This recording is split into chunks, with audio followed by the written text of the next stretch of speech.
How much for the little girl? The women. How much for the women? What? Your women. I want to buy your women, the little girl, your daughters. Sell them to me. Sell me your children. They're not for sale.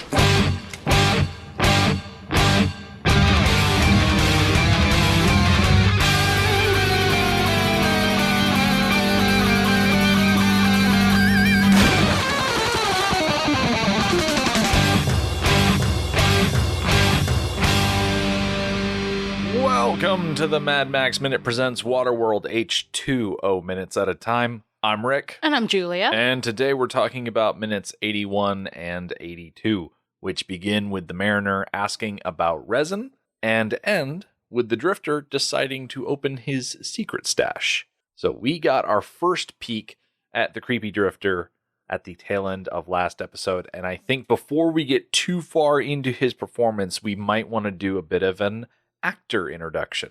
Excellent, go for it. The Drifter, which I could probably call him the Drifter 2.0 since we've already had someone in this movie called the Drifter, but he is played by Kim Coates. According to IMDb, his top four are 2011's Goon, 2010's Resident Evil Afterlife, 2000's Battlefield Earth, and 2005's Assault on Precinct 13. According to famouscanadians.org, Kim Coates was born on February 21st, 1958 in Saskatoon, Saskatchewan, to Joyce and Fred Coates. He went to the University of Saskatchewan, where he enrolled himself in a drama elective and realized there that he wanted to become an actor. Prior to that, he had never even seen a play before in his life. Coates began performing in local productions, portraying Stanley Kowalski in A Streetcar Named Desire, and becoming the youngest actor to play the role of Macbeth in the Stratford Festival in his hometown. Since then, he has been cast in more than 50 plays. He kickstarted his movie career in 1986 when he was offered a small role in Charles Jarrett's The Boy in Blue. While that film got his foot in the door, Coates' big break came in 1991 when he played Chet in Tony Scott's The Last Boy Scout. Over his 34-year career, Coates has accumulated 140 acting credits, both in movies and on television. Wow, 140? Yep. Sometime in the mid-aughts, Coates decided to transition from acting to producing, and since 2007 has produced 4 films. Also an episode of the television show Bad Blood, and a film that is currently in post-production. Coates lives in Los Angeles with his wife and 2 children, and he is also one half of the podcast Theo Rossi's Theory with Kim Coates, which he co-hosts with his Sons of Anarchy co-star, Theo Rossi. Okay, well, everybody does have a podcast. Everybody's got a podcast. But here in the movie, he is just the Drifter, who at the top of this episode mentions that he is there for trade, and the first thing the mariner wants to know about is resin. Yeah, the Trimaran took some damage. Oh, a lot of damage. So my assumption is that the resin is for those repairs. It could also be a long-standing need, that these most recent damages are not the only damage that is pending repair. Mm-hmm. Did you, when you were watching the clip, notice the odd audio sting that happened after the trader said trade and then they cut to Kevin Costner? Not specifically, but there was something weird about this scene. Yeah. They cut to Kevin Costner from Kim Coates, and of course, Kevin Costner is making an expression, but they have the horns in the soundtrack make this weird, rise, might be the right word for it. It just seems odd and out of place, and I have to wonder if that's because it's fan edit or if it was specific for this scene the whole time. It just seems like such an innocuous statement. Of course he's there for trade. He had his green flag up. Why would it be odd or out of place? I don't know. It sounded weird. It's possible that they are trying to preset the tone for what this scene really is going to be about. Gotcha. Because this scene, it's not about resin. Certainly not. It's about trade of a sort. So perhaps they're trying to set an uncomfortable tone. Oh, and setting an uncomfortable tone is what Kim Coates does best in this scene, because at the mention of resin, the drifter retreats and puts his face into the mast of his own boat and starts muttering, almost chattering to himself, like a chipmunk or something like that. To himself or to the boat? Honestly, it could be either one. I imagine that a boat would become an entity to converse with pretty quick. Mm-hmm. Pretty quick. The mariner says, you've been out water a long time, haven't you? Like, he has seen this sort of madness before and quite possibly experienced it a bit Open before. water madness. Yeah, it's an emotional burden being out there by yourself for so long that the drifter state does not surprise me at all. It feels very natural and expected. Mm-hmm. This lapse in conversation where the drifter clearly does not have any resin gives Helen an opportunity to interject and start asking about food. The drifter reacts very interestingly to Helen. He almost leaps up onto the side of his boat and leans toward her and says, "Could you say that again, please?" And I have to wonder, is it specifically because, oh my gosh, this is a woman talking to me? Or is it, I've been alone so long, anybody talking to me is a novelty? I feel like it's a combination of the two. It's been a long time since he's been addressed, and it's been a long time since he's been addressed by a woman, willingly. It's so funny that you read it that way. Actually, you know what? No, it's not, because your reading, I think, is a more correct reading. What I saw something different. Okay. He goes on to say, well, yeah, food, that'd be good, eh? Haven't eaten in, well, forever. So I think he's being sarcastic with her. Yeah, I think he's throwing it in her face how stupid the question is. Mm-hmm. Yeah. This scene in the book is from the mariner's perspective, and so we get the usual frustration and ill feelings towards Helen. The drifter eyed the Trimaran and snorted derisively, shaking his head at the notion. "You ain't got enough to tempt me. I had enough for you to raise a flag. Just following the code, courtesy of the seas." "This was your idea," the mariner said coldly. "Get on with it." From behind the mariner came the nagging voice again. "How about food?" He glared at the woman. Didn't she know it wasn't her place to speak up in a barter? But she wasn't looking at him. She was smiling cordially at the drifter. I like the idea that there are etiquette rules when you see two drifters in barter with each other, that you don't interrupt the barter with your own counteroffer. Yes. It's really easy to read that as misogyny, but I don't. It's a captain thing. Yeah, it's his boat. It's his trade. Yep. Everything on the boat he owns. So what is Helen supposed to trade for? Which we'll get to that. Right. Yeah, the way it reads in the book, everything that Helen does annoys the mariner to no end. And it's not surprising that he would be very frustrated with her piping up. But he's getting nowhere with this talk of resin and sails and line. And Helen is very invested in getting food because of everything we saw back in episode 40. Yeah, she is hungry. Enola is hungry. They did a little bit of who's on first-ness in that exchange in the book. That was enjoyable. And it could have underlined his craziness if that had been put in the movie.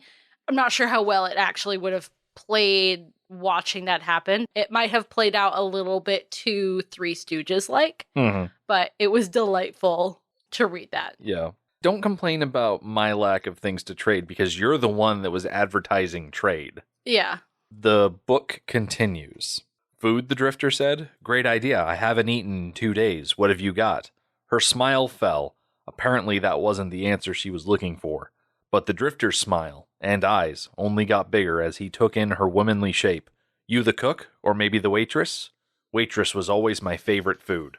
Oh, huh. Yeah, that line is delivered differently in the movie. So the drifter is looking at everything on the boat, and they bring up the wee orchard, the stick in a pot that the mariner has sitting aside. That looks particularly sad now. Yeah, with the very last tomato plucked from its branches, it now is completely devoid of any life. And I guess the mariner doesn't realize that plants need leaves to survive, because by eating all of the leaves, he has doomed this plant. Right. It doesn't really have a way to use photosynthesis in its favor. I'm sure that there are ways that it can still help itself, but considering that nutrients are hard to come by, that soil is not getting any nutrients. Mm-hmm. So we might as well trade it. At this point, it is functionally useless. It's not going to bear anything else because there's no energy in that plant to make more leaves. Right. There's no leaves to photosynthesize and make more energy for the tree to grow.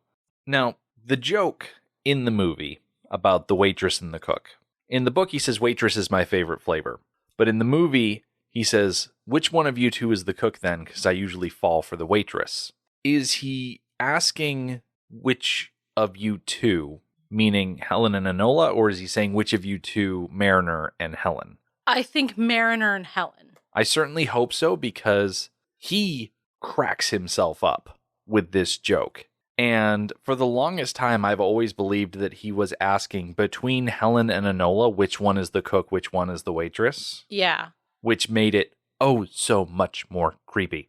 And think of the dynamic between the cook and the waitress. The cook is more in charge than the waitress is. So what he's asking and phrasing in food language is which one of you is in charge and which one of you is subordinate. I don't think he has a trait of flesh in mind yet. I don't think that's his ultimate goal from the beginning. He'd rather get some food. Yeah, after not eating for 2 days, it's probably top priority, easily.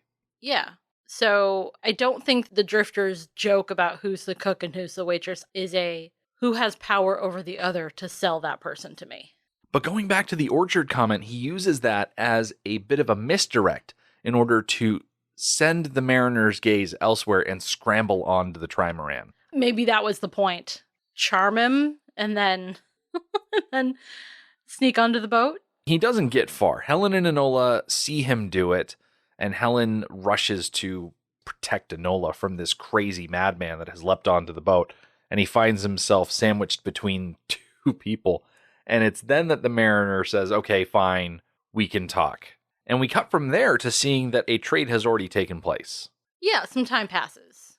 The Drifter is putting on Helen's necklace, and Helen is off on the side doing something with a fishing pole. Trying to put it together. Yeah, it's clearly coming in two pieces. And however it fit together in the past, it's not easily fitting together now. Right. Her logic comes up short sometimes. Why would a man who is so hungry he hasn't eaten in, forever, why would he trade away a fishing rod? If he has a functional fishing rod, why would he still be hungry? Exactly. And why is he trading it away? Because it doesn't work. So, yeah, Helen's logic is lacking. And she traded away the only trinket that she had to offer in barter in the necklace. So she's really got nothing else to work with. Nope. As far as trinkets and items are concerned. It's not till the trade gets going that the Drifter comes around to, you got yourself a wee harem going here, don't you now? So gross. It is gross. Like, he looks over his shoulder at Enola and then makes that comment. Yeah. Then he offers to trade for the women.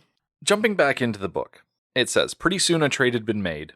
First, there was the ceremony of the Mariner offering the Drifter a glass of his hydro, and the Drifter doing the same from his own hydro storehouse. After dickering, the tomato plant and 2 rearview mirrors were at the Drifter's feet, and the Mariner had at his feet a coil of rope. Finally, the Drifter got around to it. Got yourself quite a little harem going, he said. The Mariner said nothing. What do you want for the females? The Drifter asked. There is a comedic scene in the Blues Brothers movie with Dan Aykroyd and Jim Belushi where they have crashed a very fancy restaurant, and Jim Belushi leans over to this incredibly rich guy at a table and makes a joke about, how much for the women? I want to buy your women. And he's very clearly poking fun at this guy's incredibly rich nature where everything is a commodity and everything is bought and sold. This is not comedic.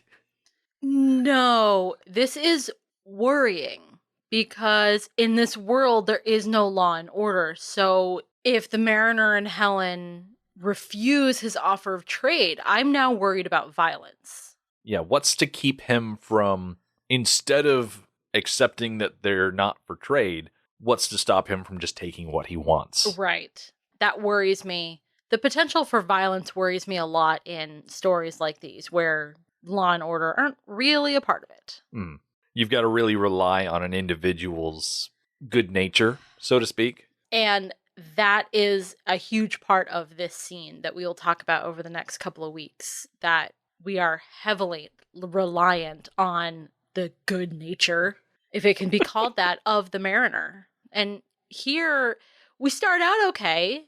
The drifter says, "What do you want for the women?" Helen stands up for herself. "We are not for sale." And the drifter's like, "Not for sale? I mean, there's no such thing as not for sale." And in this world, yeah, he's right. There's no such thing as not for sale. It all depends on what you're offering. You've got an entire faction built around slaving. So Yeah. you can't say people are not for sale because there are folks out there who sell people. Right. And Helen already showed once before that she was willing to trade her body for safe passage. Mhm. So, yeah, she is for sale. You just have to be able to trade the right thing. The major difference between that situation and this situation, of course, is who is managing the sale. Absolutely. Absolutely. Previously, it was Helen managing her own trade. And now she did stand up for herself, which is kudos.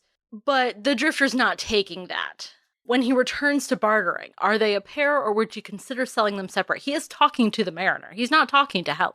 And I like how the mariner initially dismisses this idea. It says, our business is done here unless you've got some resin you can part with. And the drifter fires back by saying, I don't have resin. I'd never had resin. Stop bringing up resin. It's not even something on the table. But the drifter is so desperate for this trade for Helen and probably Enola as well, based on what he says in future minutes, that he tries to keep the negotiations still open, telling the mariner to wait. He does have something that'll make him change his mind. Right. Because if the drifter leaves the Trimaran, then they're done. So the drifter just wants to stay on the Trimaran, and there's still a chance. Yeah, maybe. Or negotiation. Maybe work some of that drifter charm on the mariner and Right. get some Because extra leeway. both of them are overflowing with charm. I know, right? Ugh. I appreciate that even though they're meeting on the open ocean as essentially desperate strangers, that they are able to, like the drifter said, follow the rules and observe old customs. Which is much more prevalent in the book version of this scene. They come right out and say the ceremony of this was done. There is much less ceremony, tradition in the movie scene. That contributes to my nervousness over this scene. In the book, there is enough tradition being honored that it puts me at ease a little bit over the potential of violence. Yeah, they have the flexibility in the book to point out that this is something that is always done during trades. They don't take the time in the movie to stop and explain what they're doing, which honestly, I'm good with. I don't need to see things taking place and have it explained to me in a side chat where Helen leans over to Enola and says, oh, this is the trading thing that they always do. They sit down and they exchange water from each other's cisterns. Right. And the tension that is felt in this scene, the curiosity over this drifter, we need that to move the story forward. It's good movie making to have a scene that builds tension, even if it is a gross scene. Yeah, certainly gross. Kim Coates is doing a really good job at being unnerving. I know that people in the past have referred to this character as some sort of dime store Robin Williams. Yeah, it's the eyes. It's totally the eyes. That as grimy and sunburnt as he is, his eyes just pop. Oh, they are a brilliant blue. They are, and that is very reminiscent of Robin Williams. Yeah. What really unsettles me the most about the Drifter is how many scabs are on his face from probably old sunburns and scratching at burnt skin. I also noticed his hair. You probably see people, girls mostly, like playing with their hair, like twirling their hair in their fingers. Yeah. Well, if you do that enough, it's going to start to knot up.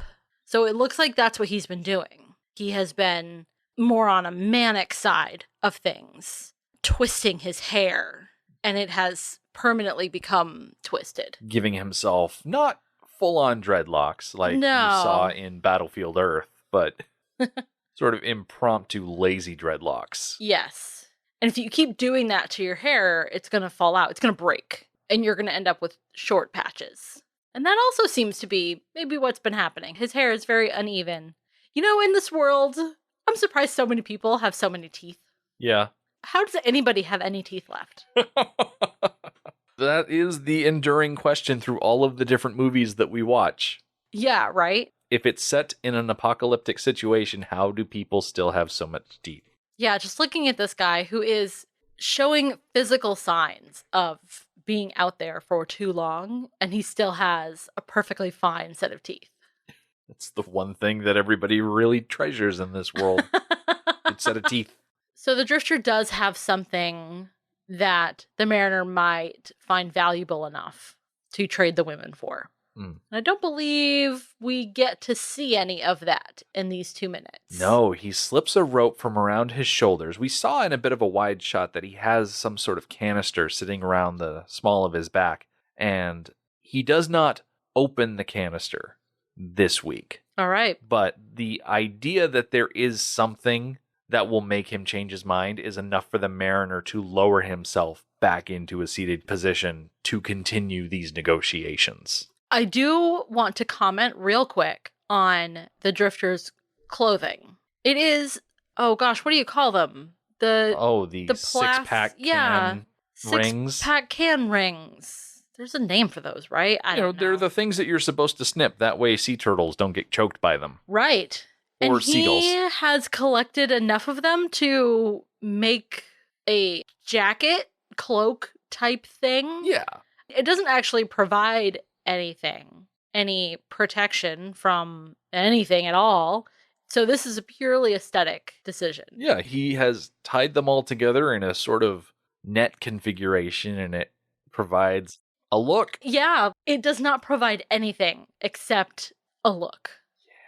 But it fits his own aesthetic. Yeah. Crazy. I don't feel like it's as crazy as that weird index finger rubber glove thing that he has, though. Yeah. I still don't understand it. That one is weird. You know what? No, I'm kind of thinking about it. It's not that weird because, well, first of all, it makes me think of a finger condom. I'm sure those things have a real name, but that's what colloquially they're called. It's a little plastic condom. There's no other way. It's the tip of a rubber glove, essentially. Yeah, that you put over a finger when a finger gets injured. You put a Band-Aid on it. It helps protect the Band-Aid from moisture and wear and it helps you keep it clean and whatnot. Very common in like first aid kits.